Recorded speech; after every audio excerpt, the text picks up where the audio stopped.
priesthood Hindu family. I was born in a Hindu family to Brahmin priests. My grandfather, my great-grandfather, and my great-great-grandfather were Hindu priests. It was unthinkable and offensive for a daughter of a granddaughter of a priest to come away from that system. I was so hungry for God. I was so thirsty for God. When I was born at the age of 6 days old, I was dedicated to Hindu demons in a cave temple. I was left in a cave temple, and from that moment on, my mind, my spirit, and my soul was overtaken by demonic forces that I had no control over. I could not control these forces. They controlled me. Every decision I made, everything I became.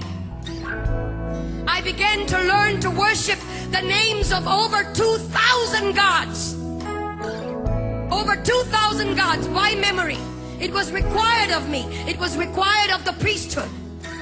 And I, as an obedient daughter of a priest or granddaughter of a priest, I learned the names of 2,000 gods. At the age of 19 or 20, I was so hungry for God, but I did not know His name, where He was, who He is.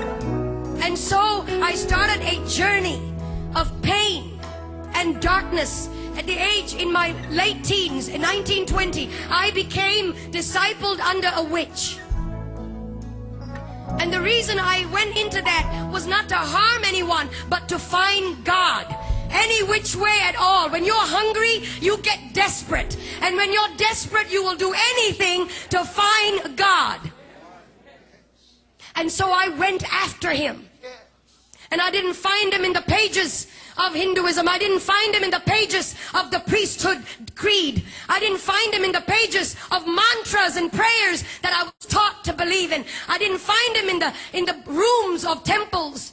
Huge temples. I would go into that and want to look for God. There was one time I was in southern India, and there was in this temple. I went in and I opened the curtain. There was a veil that divided the holy area from the rest of the public. Well, I couldn't wait. I had no authority to go into that area. Only a male priest could go in there. I opened the curtain, and there was a 10-foot idol.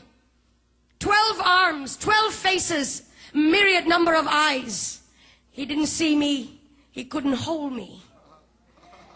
He had eyes and could not see me. Years down the road, I was struck with a demonic pain in my body. From the top of my head to the tips of my feet, I would be in pain. Painkillers and suicide came the order of the day. I took painkillers every day, more than the required dose, just to knock myself out. And in my mind, it was one thought: if I ended my life, I would end the pain. And so I was sitting at the edge of my bed, possibly on the last day of my life on this planet. Sometimes, when it all looks lonely, you feel that nobody really cares. Hear me, young people. He's watching over you. He's watching over you. And it may not be tangible, but He's over you.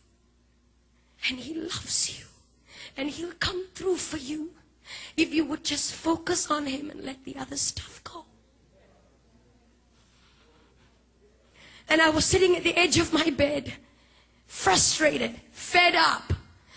And I cried out like you have cried out, Jesus! I'd heard of that name when I was growing up. Christmas cards. Christian people that would come to my door and tell me He died for you. And I would resist them and argue with them. Proud and arrogant of the priesthood that I belonged to. Ignorant. And when I cried out, Jesus, the presence of a holy God began to filter through that room. That room was darkened. The lights were switched off. I was sitting on the edge of my bed. I never saw His face, but His voice was as audible as anything that I've ever heard before. I am Jesus. I am God. And He touched my body.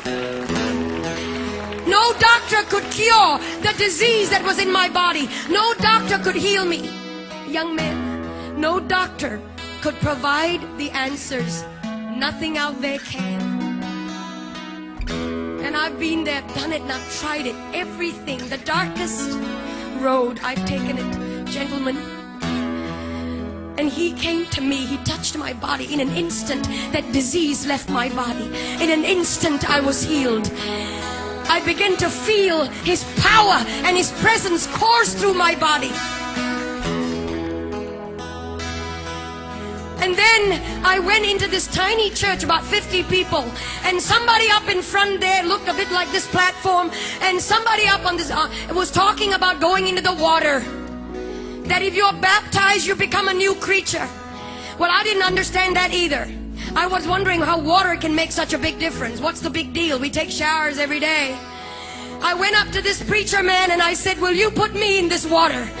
Because everything and anything he wants me to do, I'm ready to do it. He has set me free. He has healed me. Anything and everything. No matter the price. No matter. And so they put me in that water. When I came out, legions of demonic influences broke free from me.